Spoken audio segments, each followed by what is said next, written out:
Hey everybody, Rob the Metal Guy back at you with another video update for the channel. And coming up with a video it's interesting that will follow up what I was talking about in the last video if you want to go check it out, where I was talking about some releases that I just acquired to my collection that I had pre-ordered, a couple vinyls that I was looking forward to getting from Drag City Records. It was the reissues of the two releases, the first two albums. Here's Variations on a Theme. First album that came out was at 2005-ish. Came out around there, yep. I think they recorded this like 2004, it says, but I thought it came out around 2005. They've been working on, I think when I was reading up, I remember it was like 2003. They had been starting. And it had been a while since, Sleep, when they stopped and kind of broke up there for a little bit. After the Dope Smoker sessions, it was kind of like they really weren't doing much. And this was Al and Chris getting back together, and I really like it. On the Mountaintop, the first song is 21 minutes. Just if you like doom, catchy, hypnotic, sleep-esque kind of sounding riffs with just a bass, and again, there's no guitar. That's what I've always liked about this, is how Al can take the bass and give it that sound, right? The distortion setting, the fuzz, just everything, that just doomy feel, but also very hypnotic, very therapeutic. And then Chris Hyakis, tremendous drummer. But Variations on a Theme, I do think is a very significant album and very influential. And it was also a step for these two guys, right? After kind of taking that break, after what happened with the Sleep, Dope Smoker, and then the whole Jerusalem, London Records fiasco. Of course, Matt Pike goes on, he does High on Fire. And Chris and Al, I thought, came up with something very creative, and that's what I've always appreciated. If you check out the last video, I do talk about, I got God is Good on vinyl, and I have the Pilgrimage I pre-ordered. That is being re-released. Special variant type for that album is being put out through, I believe it is Southern Lord is doing that, which I'm glad, because I have it on CD. I've had it for years.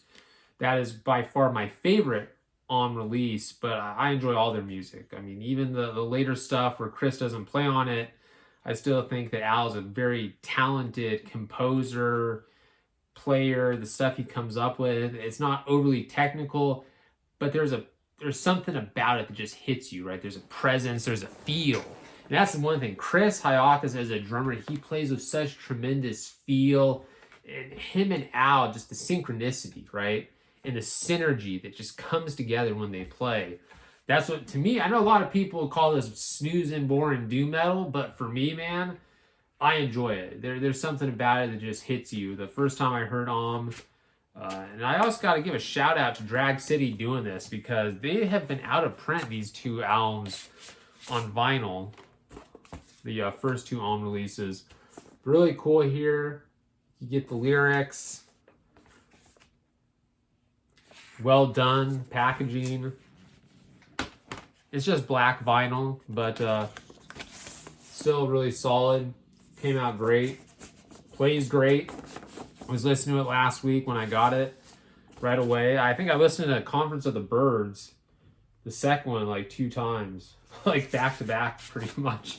Well, no, I mean, like I listened to it 2 days in a row because it's such a solid album.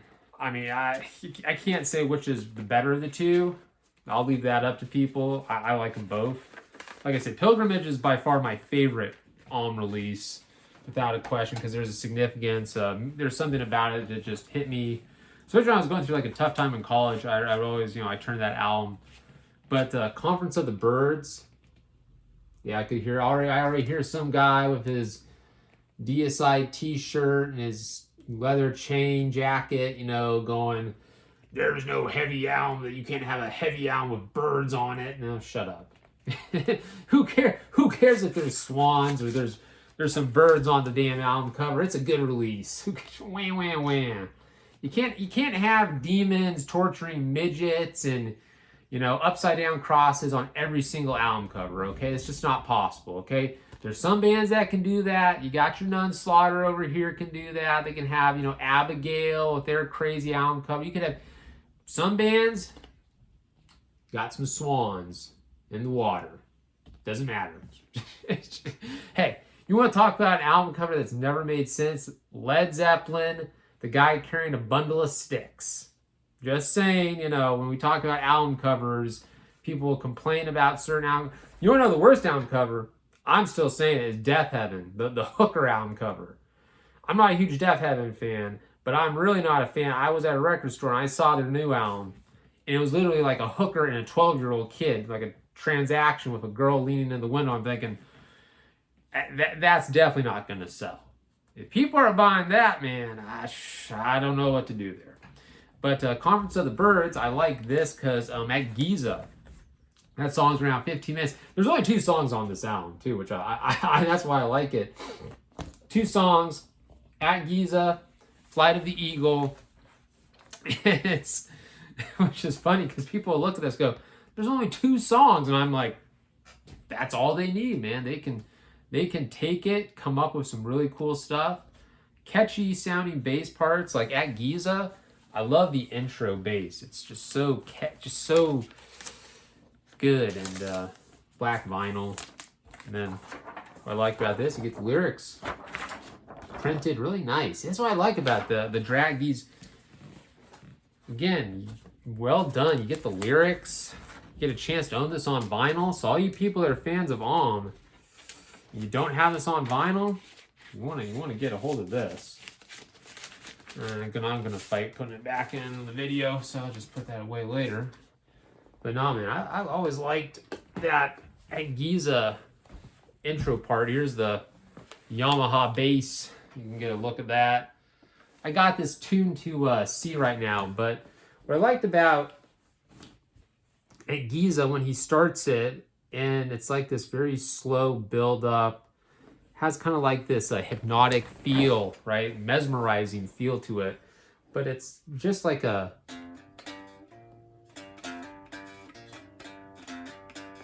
There you go. He takes like the 2 notes here and he just like... It creates that feel.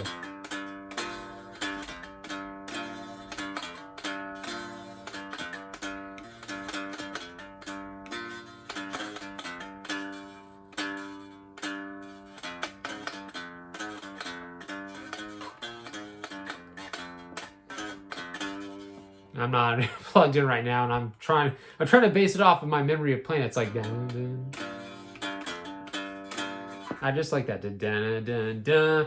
And it starts the song off, and it's really cool. And they go through different kind of like tempo riffs and moments, and it doesn't start out heavy, right? It doesn't have the overly distorted, fuzzy kind of doomy sound. It's more like a hypnotic, almost like trance-like kind of riff that just really is cool and is different, right? And that's where it's a different start compared to Variations on the Theme, which starts out with the blasting, blaring, doomy kind of, bass riff. So yeah, both albums are good. Get them if you have, if you're a fan. If you haven't heard of these, check them out. I highly recommend it. Even if you are into, I always say people would be surprised when you actually listen to something. To me, I know some people might go, oh, this is repetitive or this is boring, but I say, no, man, if you really listen, there's something about it. There's something powerful. I think Al and Chris came up with really good music in the first 2 albums, and bam, The Pilgrimage, right? It was like they were leading up to that release that I think just, it all came together with The Pilgrimage. So check it out, all of that.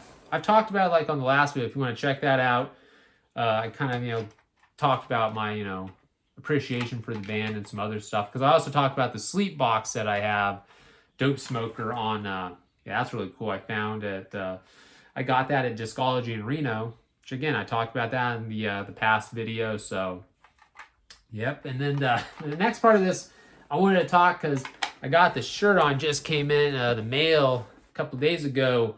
Abstractor, Death, Doom, Blackened Sludge, just pure extreme chaos out of Oakland, California, a band that I brought up before on the channel. Huge fan of their last full-length album, Abdominion. One of the heaviest sounding albums that has come out in recent years. To me, it was the best album the year it came out, man. It is just pure Armageddon Apocalyptic Chaos. Solid release. And then they're supposedly working on new stuff, and that's why they printed these t-shirts. As you see here, you got the almighty Godzilla about to go destroy Tokyo. Abstractor, we'll just leave it at that. I don't know who owns the rights of the images or stuff, but it's all good. I think they're selling them, and hopefully, that's I've never understood. I have no idea about it, but I think Godzilla would approve of Abstractor. I'm sure Godzilla would like to know that a band is putting Godzilla on a shirt with a heavy band, working there. I think Godzilla would be okay, right? Yeah, so they also had these demos of a rehearsal that they were selling as well. And I believe they're trying to kind of get some money because they're going to record a new album for next year. I was hoping to come out this year. I've been really looking forward to a follow-up because that last one was so good. And then the prior releases, I'm a huge fan of. I actually remember the first time I reviewed them was Tomb of Feathers, long ago when I was writing for a different website. Before I was doing my own blog, I first heard it. And the guy actually who ran the website says, I think you're from the Bay Area. This band is too. You should, I'll have you review them, tell me what you think of them. And I was like, hey, it's solid. And they just kind of progressed. They started out, to me, it was more like doom sludge. And then they started adding these death metal, black metal elements that just really came up with an insidious sound. Like the following releases. And then Abdominion, where they're headed, was like, wow. And then this demo rehearsal that they have, I'm really enjoying what they're coming up with. What I'm hearing in terms of the riffs and the overall just sound and what they're trying to put together, it's pretty cool. So if what they're working on this little demo here, and they are planning to do that with the full length that they're gonna hopefully put out, they say I think next year. Like I said, I was hoping this year, but they put it out next year, man. So yeah, go if you like the shirt. I think it's a sick shirt, man. So go Abstractor's Bandcamp. Hopefully they still have some available because these are pretty damn cool. And then if you want, snag a copy of this demo. Pretty good, getting to hear what the band's doing if you're a fan. And check out some of their other releases if they have them for sale still. I have Abdominion on vinyl. Love that album. Still listen to it quite often. And hope to see them again live. They put on a killer live show. I got to see them in Oakland a couple years back. I know they played 2 shows recently. Unfortunately, I was out of town. I was in Reno visiting my grandfather that day, so I couldn't have gone to the one show. And I would have liked to have gone to the other show, but circumstances. I hope they play San Jose. I like to see them get together with some of the bands that are coming out of like that San Jose area. There's been some really solid there's bands on Sentient Ruin, which Abstractor's on Sentient Ruin from the South Bay area that I hope they're still doing some stuff. Like there's a Black Fucking Cancer. That's a heavy band. Love them. They put out a killer release on Sentient Ruin. And also some of the there's some really good underground bands coming out of the South Bay area, as well as also again, of course, Oakland. And got to give a shout out to Unpassing if you're into like death thrash. They're a tremendous band too. Actually, speaking of, Portal Studios has a ton of really solid bands, as well as you got bands like Cardinal and Bazale. If I'm saying that right, I probably butchered it probably, but was that Mamazar Records? They're really good too. There's just some really solid underground artists coming out in the Bay Area. But I think Abstractor, man, when they put out a new album, it's gonna hopefully get people to pay attention because their music is just freaking insane. I love it. Just some of the best extreme metal music around. So yeah, if you have any questions about these releases I've talked about today or anything, this was a short video. Just wanted to talk about the 2 new albums in the collection from and then give a shout out to Abstractor as I got the t-shirt. Actually, I was thinking it would be cool because you got Godzilla. With this, I'm sure they would have to get the permission. They have to do everything. But still, it would be cool because talk about a heavy sound, a band with a heavy sound like Abstractor, and then have a song with Godzilla, Blue Oyster Cult, Godzilla. I would be pretty cool if somehow Abstractor covered that. I would like to hear that. Their take on Blue Oyster Cult's Godzilla, because that riff is that's a pretty hard-hitting guitar riff, if you think, in hard rock terms. Blue Oyster Cult has some pretty good, I guess you could say proto metal-esque kind of pre-metal kind of sounding riffs in their catalog for sure, that you can maybe make the case and do. That'd be pretty cool if you've got the Godzilla image on your shirts. Maybe do a cover, like a bonus track of Blue Oyster Cult Godzilla on the next Abstractor release. So that would be awesome if they could get that. I'm sure you'd have to pay. There's just probably a process to have to cover and stuff. But hey, maybe do it at a show. Do a cover at a show. That'd be pretty sick. Hear Blue Oyster Cult Godzilla by Abstractor. I would be interested to hear how that would sound. Hey, it's kind of like, you got the traditional original Godzilla from back in the day, and they've, put out the recent stuff. And hey, you're just keeping it going, keeping the legacy going. So that's awesome. But all right, people, make sure to like and subscribe. Rob the Metal Guy signing out. Thanks for watching. Later.